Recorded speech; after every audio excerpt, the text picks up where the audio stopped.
ఇవాళ నేను పూరీలోకి శనగపిండి కర్రీ చేసుకుంటున్నాను. దానికోసం నేను పచ్చెనగపప్పు, జీలకర్ర, ఆవాలు, అలాగే క్యారెట్, ఆలు తీసుకున్న. చిన్న సైజు కట్ చేసుకోవాలి వాటిని. ఉల్లిపాయ, పచ్చిమిరపకాయలు, కరివేపాకు తీసుకున్న.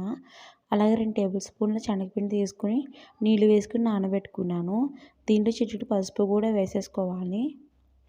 ఇప్పుడు గ్యాస్ వెలిగించుకుని ఒక గిన్నె పెట్టుకుని 3 టేబుల్ స్పూన్ల ఆయిల్ వేసుకోవాలి. శనగపిండి చట్నీలోకి ఎక్కువ ఆయిల్ పట్టదు. ఆయిల్ హీట్ అయిన తర్వాత మనం తీసుకున్న పోపు దినుసులు వేసేసుకోవాలి.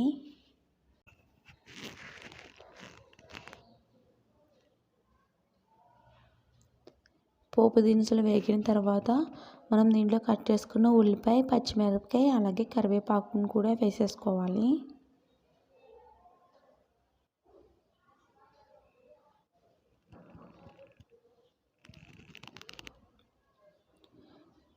వేసేసుకొని బాగా కలుపుకోవాలి. ఉల్లిపాయ వేగాలి, కొంచెం లైట్ బ్రౌన్ కలర్ వచ్చేంత వరకు వేగాలి. అంటే సాఫ్ట్ అయ్యేంత వరకు వేపించుకుంటే సరిపోతుంది మన ఉల్లిపాయ అనేది. ఇలా వేపించుకున్న తర్వాత దీంట్లోకి మనం కట్ చేసుకున్న క్యారెట్ అలాగే ఆలు కూడా వేసేసుకోవాలి.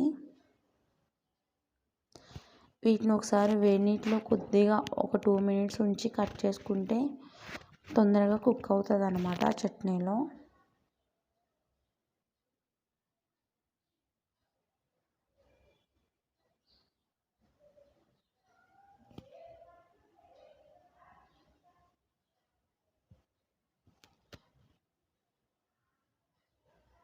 ఇలా వేపించుకుంటూ ఉండాలి, అడుగున మాడకుండా. ఇప్పుడు దీంట్లోకి చిటికెడు పసుపు వేసుకుందాము. అలాగే ఇప్పుడే రుచికి సరిపడినంత ఉప్పు కూడా దీంట్లో వేసేసుకుంటప్పుడు వాటర్ వేసుకున్న తర్వాత కొద్దిగా ఒక పావు గ్లాస్ వాటర్ వేసుకోవాలి దీంట్లోకి.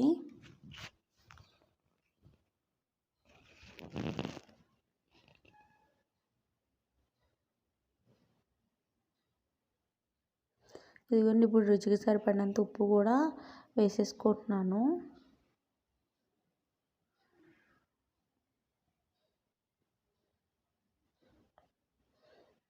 ఇలా 1 to 2 మినిట్స్ ఉంచుకోవాలి సిమ్లో. ఇప్పుడు ఇలా వాటర్ బాయిల్ అవుతున్నాయి కదా, అప్పుడు మనం ముందుగా కలుపుకున్న శనగపిండిని వేసేసుకోవాలి.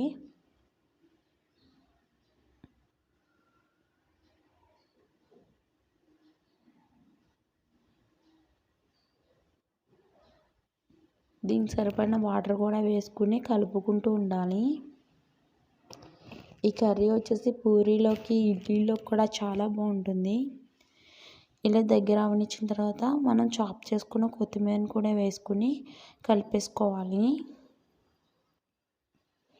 ఇవాళ నేను ఈ చట్నీ కాంబినేషన్గా బీట్రూట్ పూరీలు చేసుకున్నాను.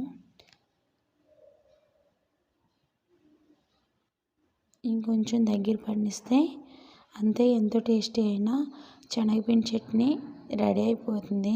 పూరీ కుర్మా అంటారు మా సైడ్ అయితే. ఆ చట్నీ రెడీ అయిపోయింది. చాలా టేస్టీగా ఉంటుంది. ఒకసారి ట్రై చేసి చూడండి. ఈ వీడియో కనుక నచ్చితే లైక్ చేసి, షేర్ చేసి, సబ్స్క్రైబ్ చేయండి. Thanks for watching.